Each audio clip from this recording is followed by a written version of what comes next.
Hi friend, मी शिवकन्या. तर हा आहे आपला पार्ट 2. तर पहिल्या पार्टमध्ये तुम्ही बघितलंच असाल. तर पहिल्यांदा पहिल्या पार्टमध्ये आपण गौऱ्यांना आतमध्ये वगैरे घेतलं.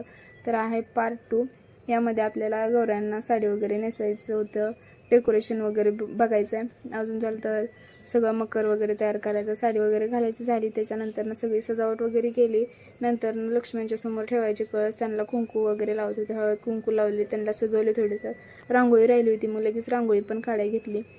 तर ही आहे रांगोळी, म्हणजेच गौरीपूजन. म्हणजे ज्या दिवशी लक्ष्मी जेवत असते, म्हणजे त्या दिवशी आपली पूजा असते गौरीची, त्या दिवशी रांगोळी वगैरे काढली. हे सर्व सजावट म्हणजे माळवं, सगळे धान्य, छोटे छोटे खेळणे, भजनी मंडळ, सगळं जे जे होतं ते सर्व मांडून ठेवलेलं होतं. फराळीचं म्हणजे सर्व मिठाई, फळं, आपण पार्ट 1मध्ये जे आणलेलं होतं ते सगळं ठेवलं. त्याच्यानंतर अंगणात पण राहिली होती थोडीशी रांगोळी काढायची, मग लगेच रांगोळी काढायला घेतली अंगणात पण.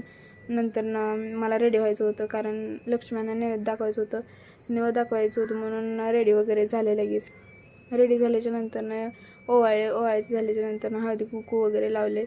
नंतर दोघींनाही 2-2 घास मोडून चारले. त्यांच्या छोट्या पिलवंडांनाही 2-2 घास चारले.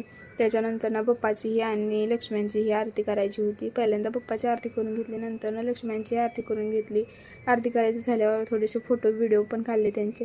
तर चला भेटूया पार्ट 3मध्ये. बाय.